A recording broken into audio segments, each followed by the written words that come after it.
Oji mamacita, Oji mamacita, tu demandes qui de moi de nous pour t'acheter un décima ça. Vas-y mamacita, Oji mamacita, en plan ensemble j't'ai dit je t'aime à travers le mininga. Oji mamacita, Oji mamacita, tu demandes qui de moi de nous pour t'acheter un décima ça. Oji mamacita, Oji. Eto. L'agence congolaise de prestations et services SARL, la solution rapide pour toute activité des transactions immobilières en République démocratique du Congo. Vente, achat, gestion, estimation, mise en location des biens meubles et immeubles. Contactez-nous au plus 243 85 27 79 630. Vous avez une parcelle à vendre, un terrain, une villa, une concession, un bureau et un appartement à vendre ou à louer, contactez-nous au plus 243 85 27 79 630. La CPS SARL est la première société et grand réseau spécialisé dans la vente et l'achat des biens immobiliers. Pour plus d'informations, visitez-nous sur le www.acpssarl.com. Agence congolaise de prestations et services SARL, votre agence de proximité. Oji mamacita, Oji mamacita, tu demandes qui de moi de nous venir dans la région de Garay. Quand je suis dans le Mbote libota nangai toye kotala lupango oyo awa tozolakisa nanu ndenge ya likolo toza na macadam, donc macadam yango na droite na biso ozomona tol ya bleu yango toye kotala et ba tol oyo elandani na droite awa pembeni na macadam yango nde ba maison commerciale to kitana na se. Voilà, donc awa tokiti siko na ndenge ya avenue macadam yango wana na droite na biso nde tolobai ke lupango eza na macadam. Donc dimension lupango eza 12 mètres et demi sur 21 et demi. Eza na 3 maisons commerciales. Je crois que tu recota na kati torota la yango, mais avant to kota na kati nde tolobara toujours que il faut to bima bomona pe macadam parce que to mona ki ondenga likolo mais ndenga se eleki nyonso. Donc wana tozo poussana to mona nanu macadam ndenge ezaleli.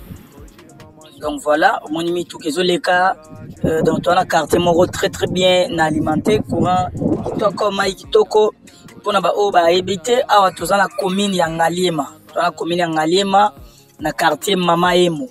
Donc eza route okoyela nzela mai, okoyela nzela ya DGC des écuries au Rokomati awa tokotana na kati.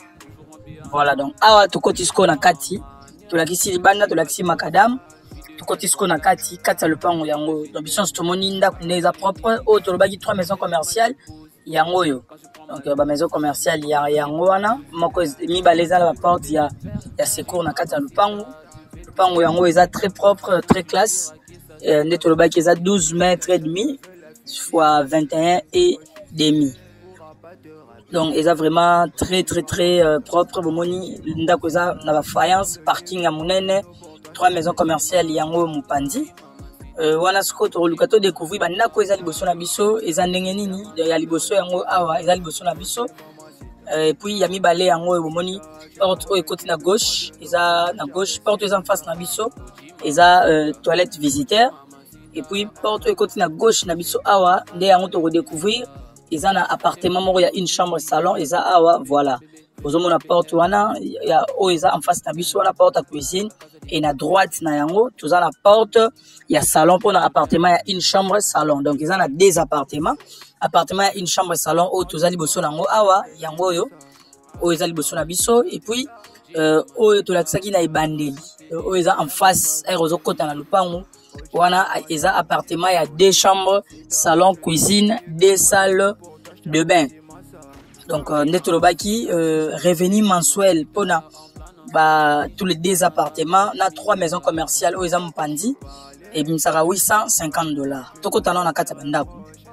Voilà, donc awa tokoti na appartement ya 2 chambres salon cuisine 2 salles de bain total à niveau construction ezaleli propre ndenge basala kati bandako wala design ya bien bandako eza vraiment très soin de besoin tozomona eza salon ya munene oyo koki kocha salon salle à manger maramnyo sokitoko et go vanda très très très bien. Wana le temps tozo tala boy tozo pesa prix, il y a lupango ça na 130 000 légèrement négociable. Donc 130 000 $ légèrement négociable. Otali qualité ya iloko, otali loko nenge tongameli nenge zaleli propre, to bandi yango 130 000 légèrement négociable. Donc voilà un peu prix ya lupango ndenge ezali. Toza na commune ya Ngaliema na quartier Mamaemo sur le Macadam. Sur Macadam, pour Nakoya, ils ont à 20 ou 30 minutes, il y a Kitambo magasin. Donc, on a automatique sur les colos pour Nakola qui ça ou soit pour Nako conclure par rapport à l'oko auto yaki kotala. Donc, on a ba onions pour vous alla intéressé. Tout bengani numéro est affiché na C il y a écran nabino pour tout bandenge yako solo là. On a bomoni carte ndenge ezali onions to na Macadam. Madame Oimati, so mati tout droit au matin de là, il y a centre supérieur DGC, Soro Kiti na C, ok, so des moutons, il y a Minza Pompage. Bonne chance à tout le monde, merci beaucoup, bye. L'agence congolaise de prestations et services SARL, la solution rapide pour toute activité des transactions immobilières en République démocratique du Congo.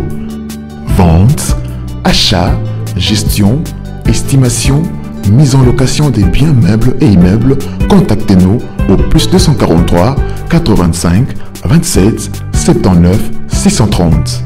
Vous avez une parcelle à vendre, un terrain, une villa, une concession, un bureau et un appartement à vendre ou à louer, contactez-nous au +243 85 27 79 630. La CPS SARL est la première société et grand réseau spécialisé dans la vente et l'achat des biens immobiliers. Elle s'occupe de la promotion de vos biens et se plie en 4 afin que vous fassiez des opérations